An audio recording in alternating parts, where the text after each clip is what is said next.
میری بیٹی ایک ماشاءاللہ 4 بیٹیاں، ان میں ایک بیٹی ہے اس کا نام فدق بطول ہے، کیونکہ وہ انہی دنوں میں ہوئی تھی، بی کے دنوں میں، تو اس کا نام فدق بطول رکھا، اور نام بھی ایک عراق کے مجتہد نے رکھا تھا۔ تو وہ جب 6ٹھی کلاس میں گئی تو اس کی ٹیچر تھی جو شیعہ نہیں تھی، اس نے پوچھا یہ فدق کا مطلب کیا ہے؟ تو اس نے کہا کہ آپ لغت میں دیکھ لیں۔ یار تھوڑا سا جاگ جائے، میرے خیال میں بہت تھک گئے آپ۔ میری بیٹی ماشاءاللہ وہ میڈیکل میں پڑھ رہی ہے، اس نے جب 6ٹھی میں تھی تو اس نے ٹیچر سے کہا کہ آپ لغت میں دیکھ لیں معنی۔ اس نے کہا اچھا دیکھ لوں گی۔ وہ بھول گئی، اپنے گھر گئی، شوہر اس کا پروفیسر تھا، تو اس سے کہا بھائی میں دیکھنا لغت میں بھول گئی، تم تو پروفیسر ہو، میں تو ٹیچر ہوں 6ٹھی 7ویں کی، تو تم کالج میں پڑھاتے ہو، یہ فدق کا کیا مطلب ہے؟ تو اس نے کہا مجھے بھی نہیں پتا،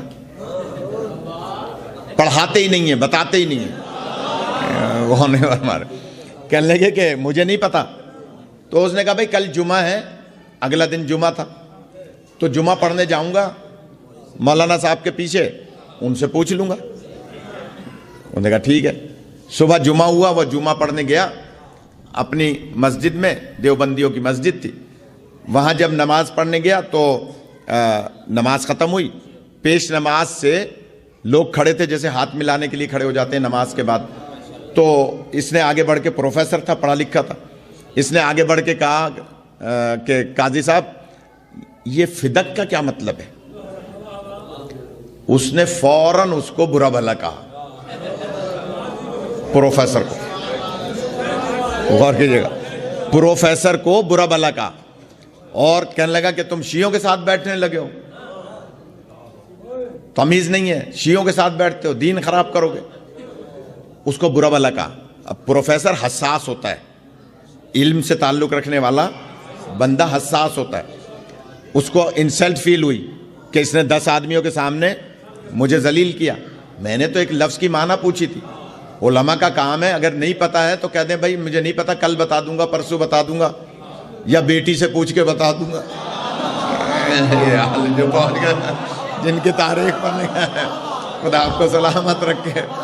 بھائی اگر نہیں جانتا تو جواب دے دے، لیکن وہ کہہ رہا ہے کہ غصہ ہو رہا ہے، پروفیسر کو برا لگا کہ اس نے میری بے عزتی کی ہے، دل میں سوچ لیا کہ آج کے بعد اس کے پیچھے نماز نہیں پڑھوں گا۔ میں جملہ کہوں، اگر پہلے ہی سوچ لیتے نا کہ یہ جن کا پیروکار ہے ان کے پیچھے نماز جائز نہیں ہے، جو پہنچ گئے تو خیر کہا میں اب اس کے پیچھے تو نماز پڑھوں گا نہیں، بدتمیز مولوی ہے۔ لہٰذا اس نے کہا کہ میرے لیے کیا مسئلہ ہے، میں یونیورسٹی میں پڑھاتا ہوں، وہاں بہت بڑی بڑی لائبریریاں ہیں، وہاں کسی بھی لائبریری میں جا کر لغت میں بات لغت کی کر رہا ہوں، لغت میں دیکھ لوں گا، پتہ چل جائے گا۔ یہ آیا یونیورسٹی کی لائبریری میں، کراچی یونیورسٹی کی بڑی لائبریری ہے، کتابیں نکالی لغت کی، تو اس نے فا نکالا، فدق سے فا نکالا، فہرست میں ہوتے ہوتے ہوتے فدق مل گیا۔ لغت لکھنے والا منصف مزاج تھا، اس نے اس کے آگے جملہ لکھا کہ یہ وہ باغ تھا جو نبی کی بیٹی سے حاکم نے چھین لیا تھا۔ تھوڑا سا جاگ جائیں۔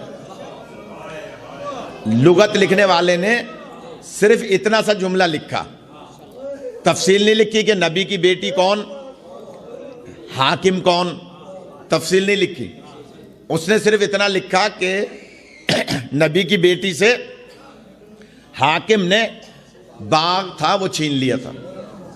اب یہ پریشان ہوا کہ بھئی نبی کی بیٹی سے حاکم نے باغ چھین لیا تھا، کون حاکم تھا، نبی کی کون سی بیٹی تھی؟